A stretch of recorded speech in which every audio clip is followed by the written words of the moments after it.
તો સ્વાધ્યાય નંબર 4 માં પહેલો પ્રશ્ન આપણને આપેલો છે કહો કે નીચે આપેલી ઘટના ચોક્કસ બનશે અશક્ય છે કે બની શકે પણ ચોક્કસ નહીં કારણ જે ઘટનાઓ આપેલી છે એ ચોક્કસ ઘટના છે અશક્ય ઘટના છે કે બની શકે પણ ચોક્કસ નહીં તે આપણે કહેવાનું છે તો જોઈએ વિદ્યાર્થી મિત્રો પહેલો પ્રશ્ન આપણને આપેલો છે કે ગઈકાલ કરતા આજે તમારી ઉંમર વધુ છે કે ગઈકાલે જે ઉંમર હતી એના કરતા આજે તમારી ઉંમર વધુ છે તો હા કે ગઈકાલે કારણ કે તમારી ઉંમર છે એ 5 વર્ષ ને 30 દિવસ થતા હોય તો આજે તમારી ઉંમર છે એ ગઈકાલ કરતા 1 દિવસ વધારે થશે કે આજે તમારી ઉંમર છે એ 5 વર્ષ અને 31 દિવસ થશે તો આપણે જે અહીં ઘટના આપેલી છે કેવી ઘટના છે ચોક્કસ ઘટના છે તો અહીં કહી શકીએ કે આ ઘટના કેવી છે ચોક્કસ બનશે આ ઘટના ચોક્કસ બનશે કારણ કે ગઈકાલ કરતા આજે આપણી ઉંમર કેવી હશે વધુ હશે એટલે કે આપણે ઘટના કેવી છે ચોક્કસ ઘટના છે એના ઉપરથી કહી શકીએ કે આ ઘટના ચોક્કસ બનશે ત્યારબાદ બીજું આપણને આપેલું છે કે એક સિક્કાને ઉછાળતા હેડ આવશે કે એક સિક્કાને ઉછાળતા હેડ આવશે સિક્કાને કુલ કેટલા પાસાઓ છે બે હેડ અને ટેલ તો જ્યારે સિક્કાને આપણે ઉછાળીએ ત્યારે જમીન પર પડતા હેડ પડે આ ટેલ પડે ફરજિયાત હેડ પડે એવું શક્ય નથી એટલે કે આપણે એના ઉપરથી કહી શકીએ કે આ ઘટના બની શકે પણ ચોક્કસ નહીં કે આ ઘટના બની શકે પણ ચોક્કસ નહીં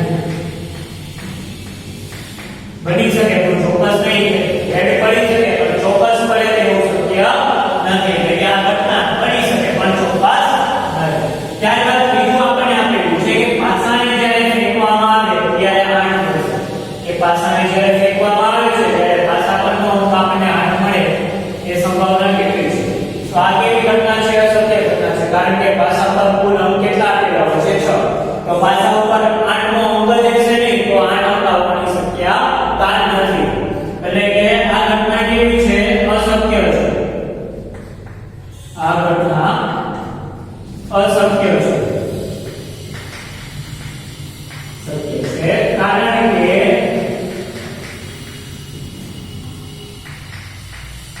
પાસા પરનો અંક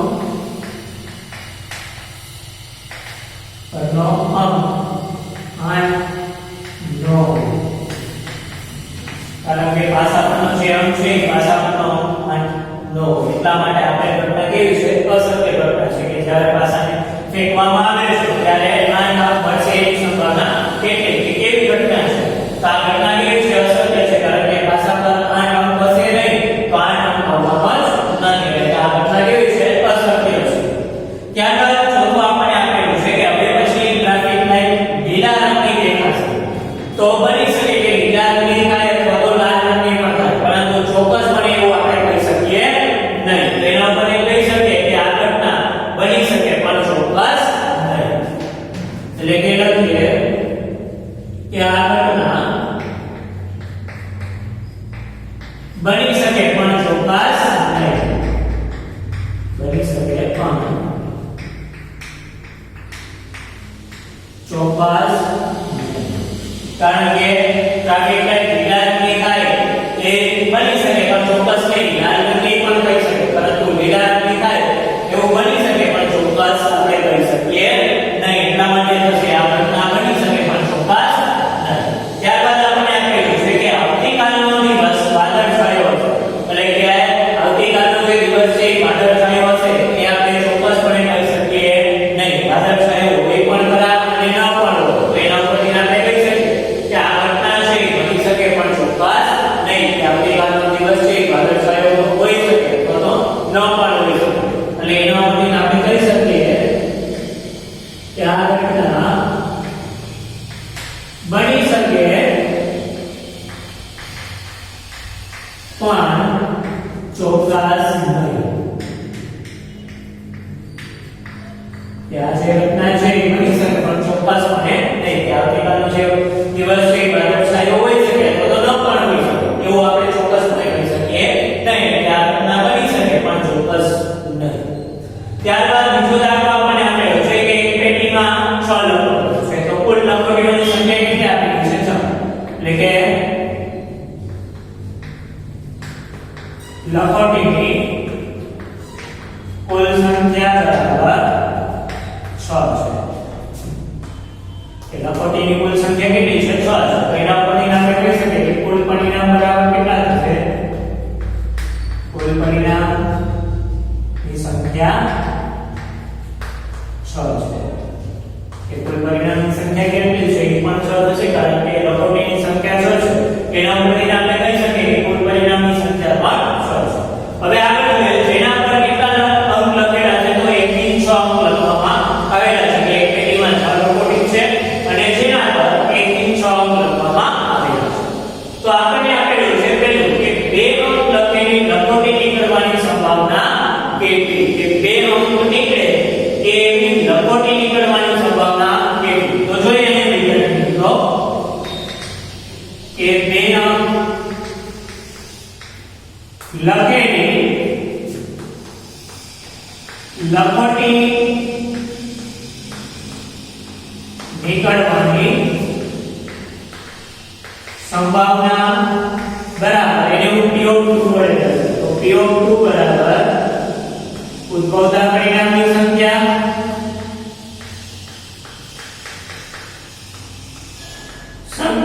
છેદમાં આવશે કુલ પરિણામ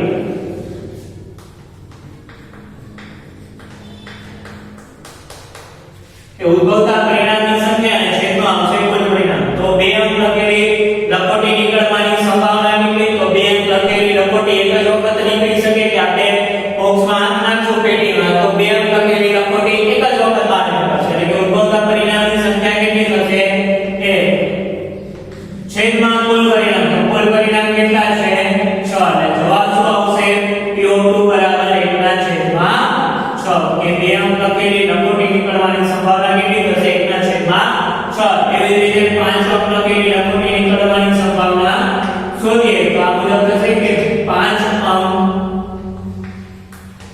લખેલી લખોટી નીકળવાની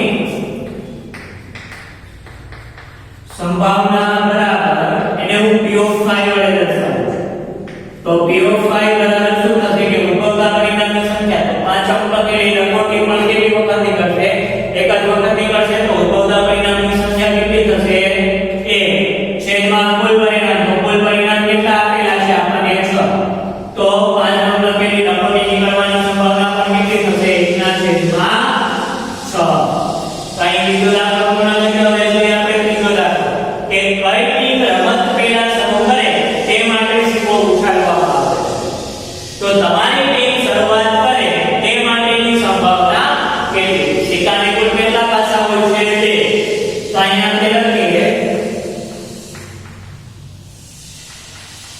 સિક્કાને 2 પાસા હોય છે કયા કયા તો પેલું આવશે છાપ અને બીજું આવશે કાંટો કે સિક્કાને કુલ કેટલા પાસા હોય છે તો સિક્કાને કુલ 2 પાસા હોય છે છાપ અને કાંટો સિક્કાને ઉછાળતા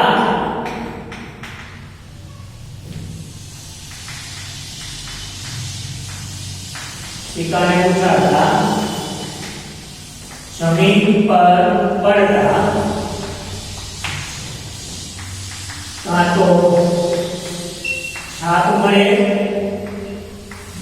અથવા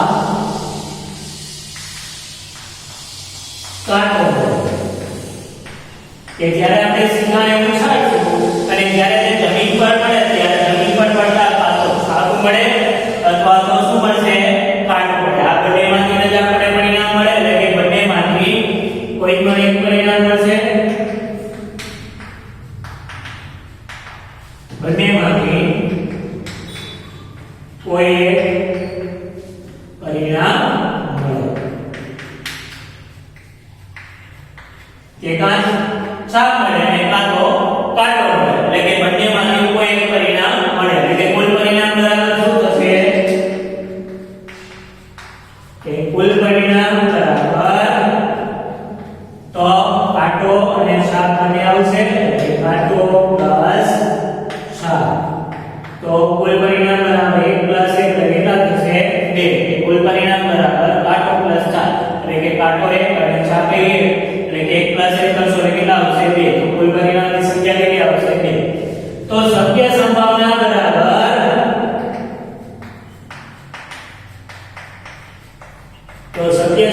બરાબર શું થશે ઉદ્ભવતા પરિણામની સંખ્યા છેદમાં આવશે કુલ પરિણામ. તો ઉદ્ભવતા પરિણામની સંખ્યા કેટલી થશે 1 જ થશે કાં તો કાંટો પડશે કાં શાક પડશે એટલે ઉદ્ભવતા પરિણામની સંખ્યા થશે 1 છેદમાં આવશે કુલ પરિણામ. તો આ કુલ પરિણામ આપણને કેટલા આપેલા છે 2 તો આવશે છેદમાં 2. તો શક્ય સંભાવના કેટલી થશે 1 ના છેદમાં 2.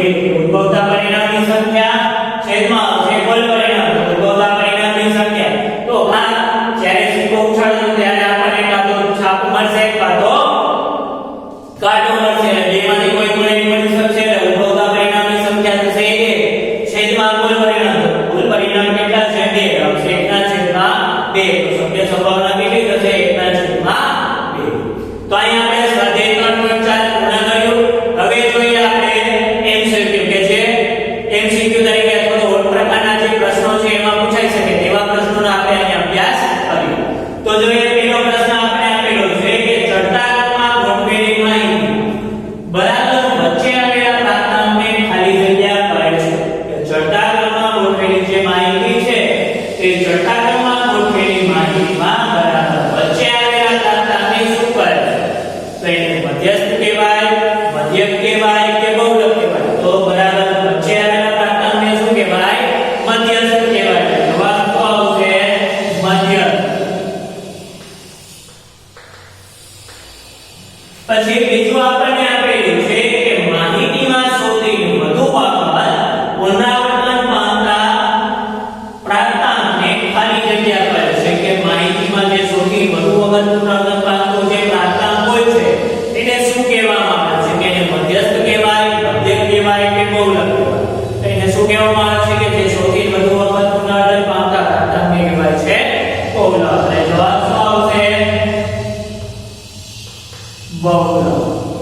ત્યારબાદ બીજો એમ છે કે આપણને આપેલો છે કે માહિતીના બધા પ્રાપ્તાંકોના સરવાળા પ્રાપ્તાંકોની સંખ્યા વડે ભાગતા ખાલી જગ્યા મળે છે. કે માહિતીના જે બધા પ્રાપ્તાંકો છે એ બધા પ્રાપ્તાંકોના સરવાળાને પ્રાપ્તાંકોની સંખ્યા વડે ભાગતા આપણને ખાલી જગ્યા મળે છે. શું મળે છે? મધ્યસ્થ મળે છે, મધ્યક મળે છે કે બહુલક મળે છે? તો શું આવશે? મધ્યક મળે છે. એટલે જવાબ શું આવશે? મધ્યક અથવા તો સરાસરી આપેલું હોય તો સરાસરી આવશે. એમસીક્યુ આપણને સરાસરી આપેલું હોય તો સરાસરી આવશે અને જો મધ્યક આપેલું હોય તો આવશે મધ્યક. ત્યારબાદ ચોથો એમસીક્યુ આપણને આપેલું છે કે આપેલ માહિતીમાં ખાલી જગ્યા એકથી વધુ હોઈ શકે છે. મધ્યક એકથી વધુ હોઈ શકે છે, બહુલક એકથી વધુ હોઈ શકે છે કે મધ્યસ્થ એકથી વધુ હોઈ શકે. તો આપણે સૌ જાણીએ છીએ વિદ્યાર્થી મિત્રો કે બહુલક છે એ જ માત્ર એકથી વધુ વખત હોઈ શકે છે જ્યારે મધ્યસ્થ અને મધ્યક છે એકથી વધુ વખત આવતો નથી. એટલે જવાબ તો આવશે બહુલક છે એકથી વધુ વખત હોઈ શકે છે. એટલે કે આપેલ માહિતીમાં બહુલક એકથી વધુ વખત હોઈ શકે છે. ત્યારબાદ આપણે આપેલું છે કે પાછો ઉછાળતા પાસા પરનો અંક એક આવવાની સંભાવના કેટલી? તો પાસા ઉછાળવામાં આવે છે તો પાસા ઉપર કુલ કેટલા અંક લખેલા હોય છે? કુલ 6 અંક હોય છે. કે કુલ પરિણામ બરાબર કેટલા થશે? 6.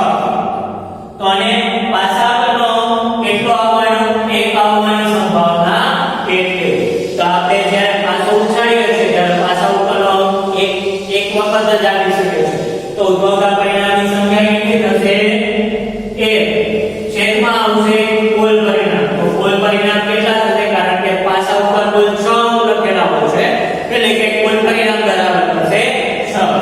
તો છેદમાં આવશે કુલ પરિણામ બરાબર 6. તો પાસો ઉછાળતા પાસા પરનો અંક 1 આવવાની સંભાવના કેટલી થશે? 1 ના છેદમાં 6. કે ઉદ્ભવતા પરિણામ છેદમાં આવશે કુલ પરિણામ. તો 1 અંક આવવાની સંભાવના